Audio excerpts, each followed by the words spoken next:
Good afternoon.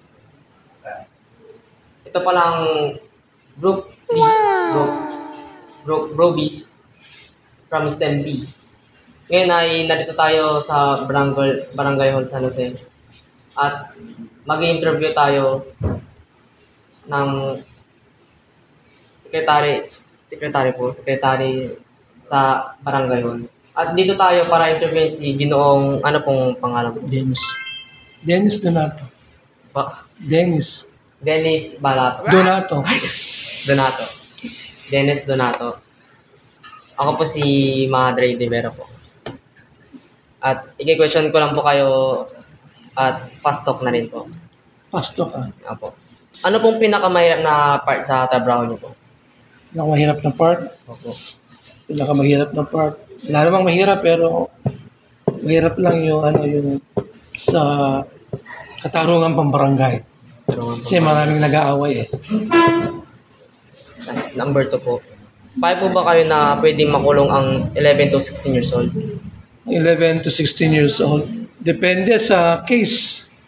Kung heinous crime, dapat ikukulong. Kasi ang 10 years old, may isip na yan. Nakakapag-decide na siya ng what is right and what is wrong. Tapos, pangatlo, bilang isang kapitan, bilang secretary, ano po ang mga nais niyo pong mangyari o mga future projects niyo po? Sa project, Future project. As a barangay secretary, for me, mas gusto ka mga social project tulad ng mga health and nutrition for the children, education, then yung mga paano papaangatin ang buhay ng mga tao, di ba? Yan. Kung ako pero kung iba, hindi ko alam sa kanila. Number 4 po, ano pong payo or advice nyo sa mga kabataan na nais maging parte ng politika? Dapat hindi makibahagi sa politika ang kabataan. Dapat ang kabataan nag-aaral para sa kinabukasan nila. Kasi ang politika, there's a lies in politics. May kasinungalingan sa politika. Kasi bata pa lang kayo, sinungaling na kayo. Dapat ang kabataan nag-aaral, hindi pumapasok sa politika. At number 5 po, ano pong naisipan nyo bakit kayo tumakbo bilang Hindi ako tumakbo. Ay bilang Appointed lang ako. Bilang isang secretary. Siyempre, ang pangunahin dyan, trabaho. Di ba? Financial consideration para magkaroon ka ng income. At pangalawa na lang yung makatulong. Ano pong masasabi niyo po sa death penalty? Death penalty, Opo. siyempre pagka heinous crime, dapat may kaparusahan. Kung pinatay mo yung tao, natural lang, dapat patayin ka rin kasi bakit ka papatay kung di ka kung mabuti kang tao. Sabihin yung pumapatay talagang masamang tao yun. Yung justice system ng Pilipinas hindi siya maayos. May mga tao na walang kasalanan na napaparusahan kaya ganon, no?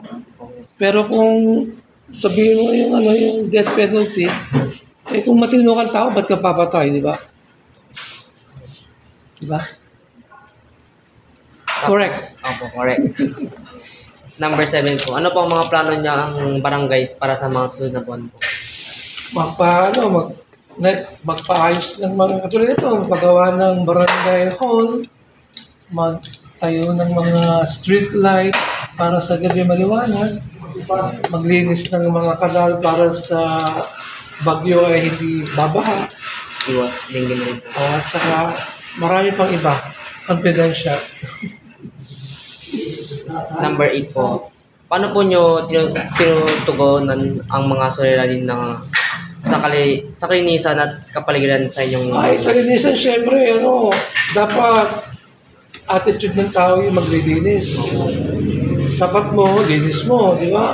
At meron kami tinatawag na every week clean up drive. Mandatory yun. Kasi mandatory, obligado kang gawin. Walang excuses. Every sector, merong clean up drive. Naglilinis sila every week. Bukod sa ordinance na ginawa ang barangay na yung mamumulekta ng basura at waste segregation.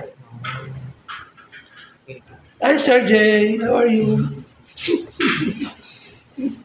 Tas number 9 po. Ano po ang mga programa ng barangay para sa mga kabataan at matanda?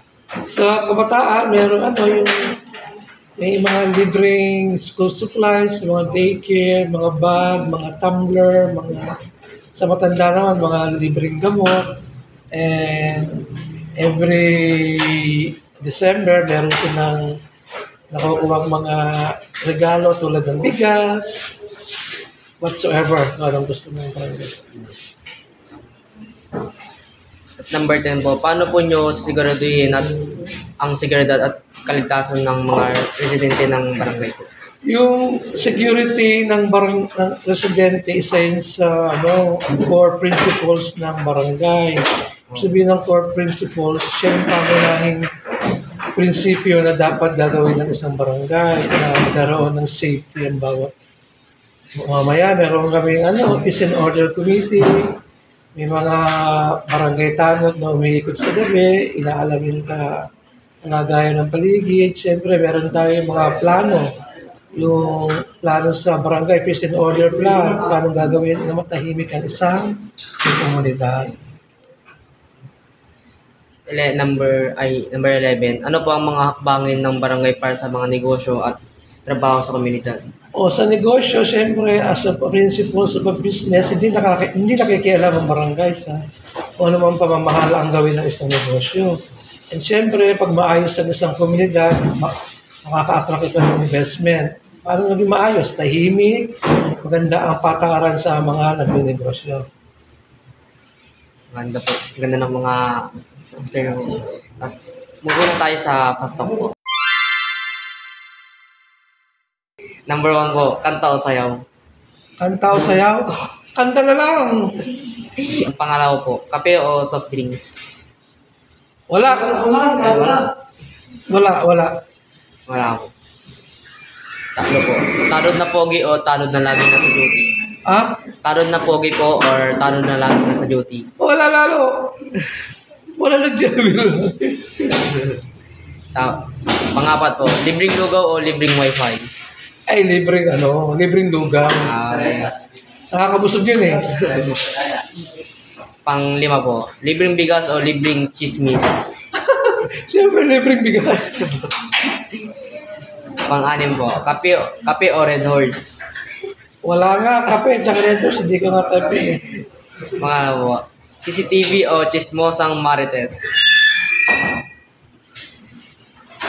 CCTV o chismosang marites. Sinasahid ko, analyze mo ako Mas maganda yung chismosang marites kasi CCTV. Kasi yung CCTV hindi makapag-explain. Yung mga marites na nakakapag-explain. Sige. Tupperware or kaldero po? Parehong plastic. Parehong Tupperware, plastic, kaldero, may ingay. Kaldero na lang. Chinelas o sapatos? Ay, chinelas! Hindi ko nagkasapatos. Hindi bantayan pa ako eh.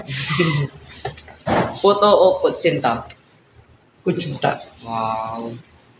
Misis mo o barangay mo? Misis ko, siyempre. Hindi ng barangay ko eh. Umaga o gabi? Ayaw ko ng gabi. Na-anxiety ako sa gabi. Gusto ko umaga. Merienda o meeting? Meeting. Utang o donasyon? Donasyon. Sako ng bigas o sako ng problema? Sako ng problema.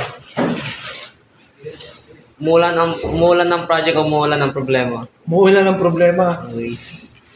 Ayusin ang kalsado o ayusin ang live ni Kagawad? Ayusin ang kalsada. Kumain ng 5 kwek-kwek o makinig sa 5 reklamo? Makinig sa 5 reklamo. Mas mahirap mag-budget o magpatahimik ng kapitbahay? Magpatahimik ng kapitbahay. Biyanan ko yung kapitbahay ko. Sekretary sa barangay o sekretary sa kwentuhan? Sekretary sa barangay. Yun, tapos na po. Thank you po sa pag-i-interview po. Maraming salamat po. Ako po ulit mga Dre Rivera. Oh. Thank you po. Hi, Sir Jay.